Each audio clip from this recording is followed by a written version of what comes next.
না না ঠান্ডা খাওয়ার ফল।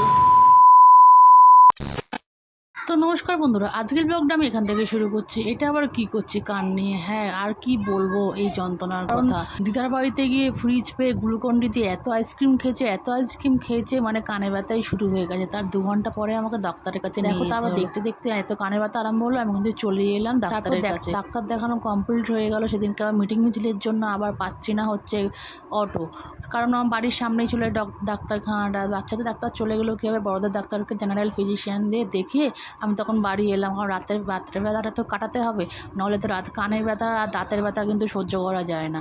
তাই জন্য ওকে আমি নিয়ে চলে এসেছিলাম। তবে ডাক্তার দেখানো হয়ে গেছিলো।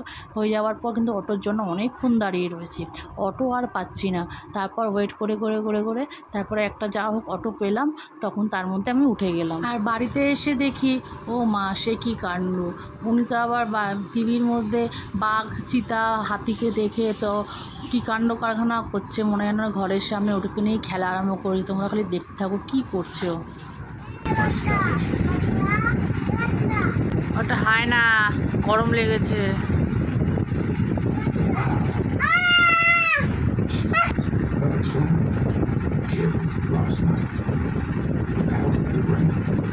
যায় না, স্নান করছে, করতে দে না, বিরক্ত করছিস কেন ওদেরকে?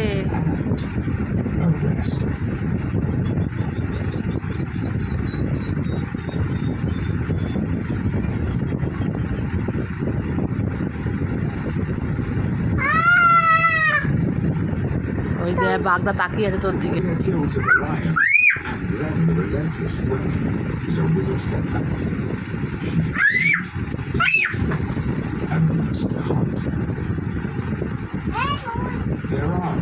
চিতা, এটা কি চিতা?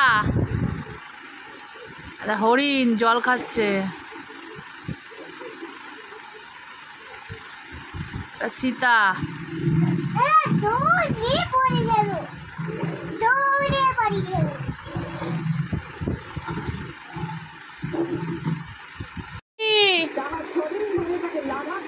বেশি বেশি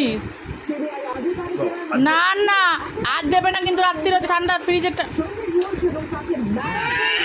পুরো হনুমানের মতন বসে আছে। আর না আর না,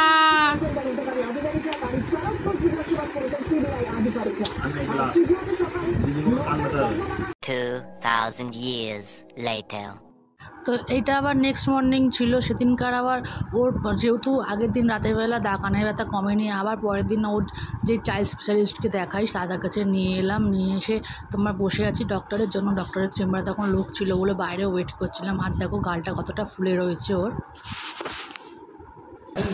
এতে বাঁদিকের গালটা ফুলেছে, ঠিক আছে? তো আবার এই ডাক্তারকে দেখালাম। এই ডাক্তার আবার ওষুধের ডোজগুলো বাড়িয়ে দিল, যেহেতু চাইল্ড স্পেশালিস্টকে দেখাইনি। আর সেই ডাক্তারটা তাই কী করেছে, ও ডোজগুলো খুব কম দিয়েছে। ওই ডোজে সেই কাজ হচ্ছে না বলেই ব্যথাটা হচ্ছে। তারপরে আমি দেখলাম কানের ভেতরটা একটু নোংরা জমে রয়েছে।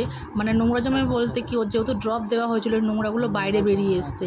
তাই জন্য দেখছিলাম, আর ড্রপটা দিতে বলেছিল তাই একটু ড্রপটা দিয়ে নিলাম। মেয়ে তো ব্যথায় মানে কেঁদেই ফেলছে, কানটাও কানের পাশটাও খুব ফুলে রয়েছে, খুব খারাপ লাগছে। আর তোমাদের যেহেতু সুখ দুঃখ সব রকমের ব্লগ শেয়ার করি, তাই এই ব্লগটা তোমাদের শেয়ার করার মতনই মনে করলাম, তাই শেয়ার করলাম।